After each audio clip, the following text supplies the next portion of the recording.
Good afternoon, everyone. So, yun, dumating na yung package. So, matagal ko nang hinihintay. So, i-unbox na.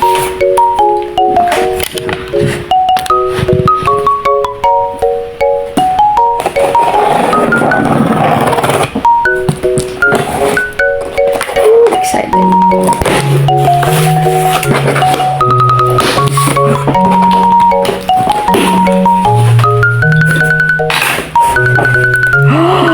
Ang ganda.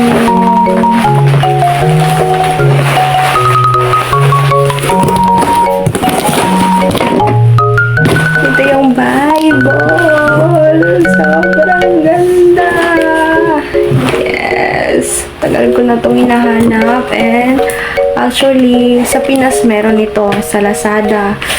At saka sobrang mahal ng kuan kasi ito kung sa Pinas ka bibili na sa mga 3,500 o 600. So, recommended ko to sa mga tao sa kagaya natin na gustong mas makilala natin si God.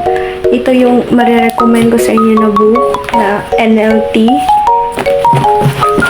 This is large print NLT Light Application Study Bible 3rd edition. Maganda kasi to kaysa sa mga ibang Bible. I have my unang Bible. Pakita ko sa inyo unang Bible ko. Ito yung unang Bible ko. So, until now, andito pa siya. Medyo ano siya. Pero still, ginagamit ko pa rin siya araw-araw. Maganda din to kasi NLT din siya. New Living Translation din siya. So, same lang sila nito. Kaso ito is malaki lang.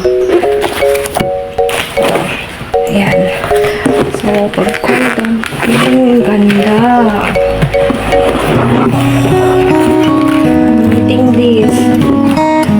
Recommended ko to na Bible kung gusto niyo. Ito. Ba't ayaw lumabas?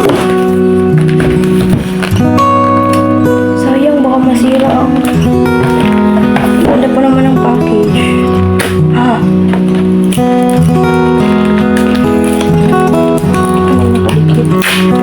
Oh. Yes. So, ito yung lalagyan niya. Pero, minutas ko lang. Pero pwede pa naman magagamit pa naman siya. So, ganyan. Large print. Ang ganda. And, ito yung itsura niya. Tatanggal naman to. Ayan.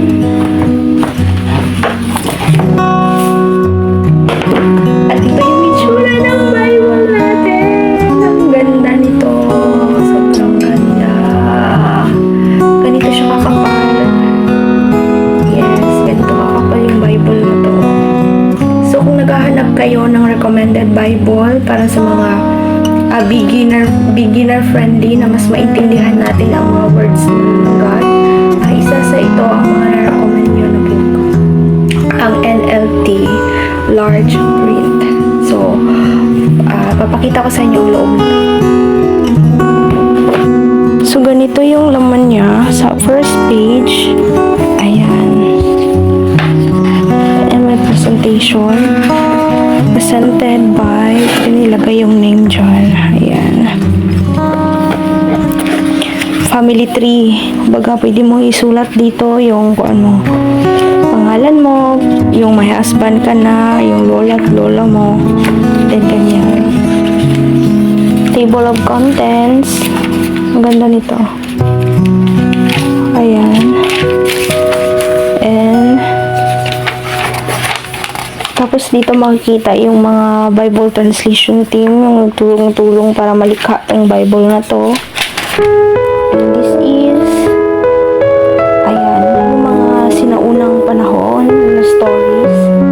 Ayan, mga 25 BC, 23, 21, 19. Yung parang map. This is the features of book introductions, the story, mga story andito din.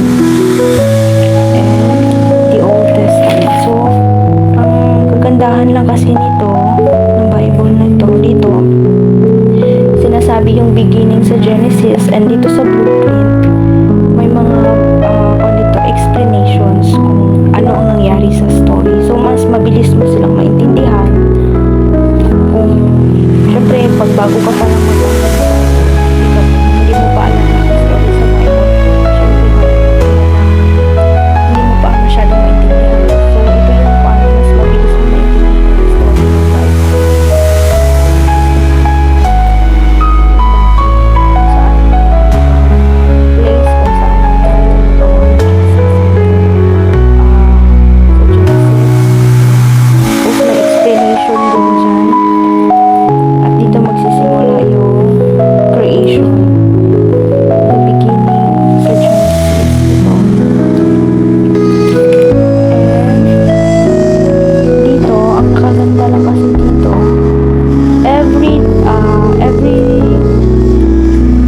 Every verse is my explanation siya. For example, this. Then God, let there be light. There was a light and God. So dito, may explanation siya dito. May mga explanation siya dito. How long did it take God to create the world? Are two basic views about the days of creation. So, may explanation siya sa every words. Kumbaga, kung hindi mo siya mas maintindihan dito ka na lang sa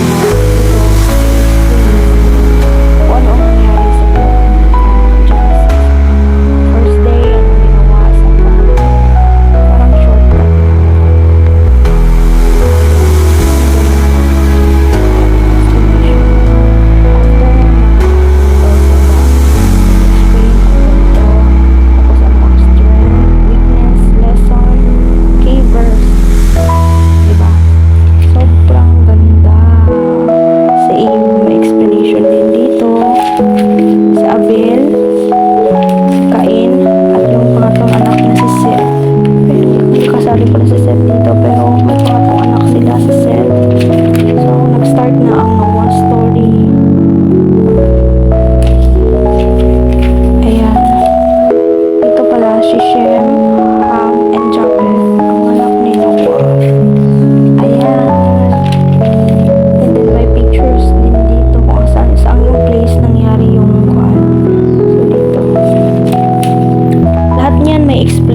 May explanation sa 12:1 ito 12:6 ayan, may explanation yan 12:7 10 ito para mas maintindihan mo kung anong ibig sabihin story ni Abraham.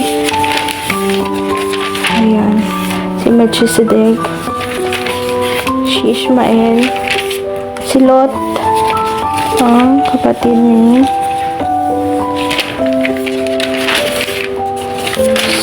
So, I'm happy to share to you this. Ito yung isa sa mga recommended ko sa inyo. Ayan, Life Application Study Bible. Ayan, ganito siya kakapal. So, napakaganda nito guys. Ito yung, pwede mo naman siyang hindi tanggalin. Parang cover niya kung ayaw mo lang dito. Maganda kasi. At saka ito, nasira ko kasi ayaw lumabas. Pero ang ganda niya. Packaging niya. So, expanded. So, recommended ko guys. So, naghahanap kayo ng Bible. Ito yung isa na mara-recommended ko. So, thank you.